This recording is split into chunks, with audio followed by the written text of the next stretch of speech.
கோதுமை மாவு வச்சு ஒரு ஸ்வீட் போண்டா செய்யலாமா? அது எப்படி செய்யுதுன்னு பார்க்கலாம். இது மாதிரி சின்ன சின்னதாக போட்டால் ஈஸியாக சாப்பிட்லாம். அதுக்கு தேவையான பொருட்கள் பார்க்கலாம். கோதுமை மாவு 1½ கப்பு, சர்க்கரை 1 கப்பு, ஏலக்காய், திராட்சை, சோட்டா மாவு. இப்போ ஒரு பாத்திரம் எடுத்துகிட்டு கோதுமை மாவே அதில் சேர்த்துருங்க. சர்க்கரையும் அதிலே சேர்த்துருங்க.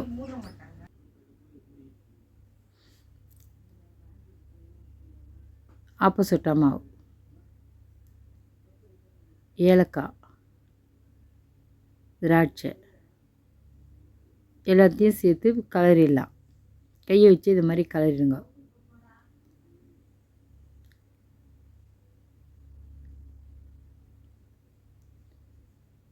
இப்போ கொஞ்சம் போல் தண்ணி ஊற்றுங்க.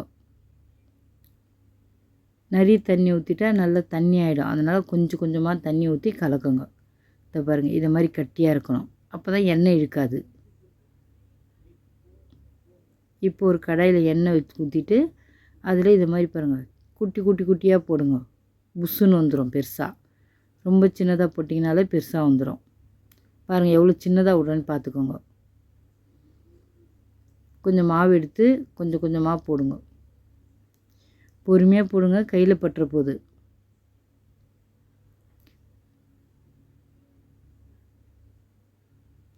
இது மாதிரி மெதுவாக போடுங்க. எண்ணெய் காஞ்சவொன்னே ஸ்லோ பண்ணணும். இப்போது பொறுமையாக அதை திருப்பி விடுங்க. பாருங்க வெந்துருச்சு ஒரு சைடு. இதை திருப்பி போடுங்க. ஒரு சைடு வெந்துருச்சு, இன்னொரு சைடு வேகணும்ல, அதனால் திருப்பி விட்ருங்க.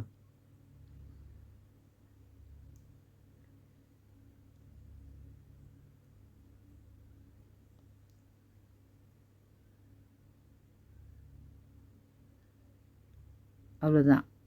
இப்போ பாருங்கள் வெந்துருச்சு, 2 சைடும் வெந்துருச்சு. இப்போ எடுத்துடலாம். எல்லாத்தையும் எடுத்துடுவோம்.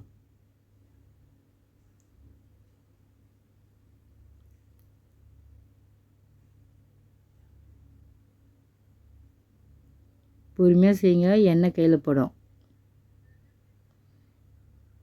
எல்லாத்தையும் எடுத்தாச்சு. கொஞ்ச நேரம் அப்படி வச்சுன்னா எண்ணெய் இருந்துடும். எடுத்து தட்டில் வச்சுருங்க. திருப்பி இருக்கிற மாவை இதை மாதிரி போட்டுட்டு அதே மாதிரி திருப்பி விட்ருங்க. வெந்த உடனே இது மாதிரி திருப்பிடுங்க.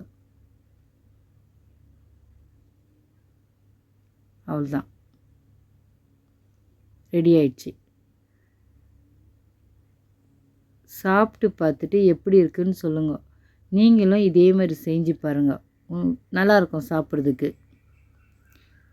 குட்டி குட்டியே போட்டிங்கன்னா ஈஸியாக சாப்பிட்றலாம்.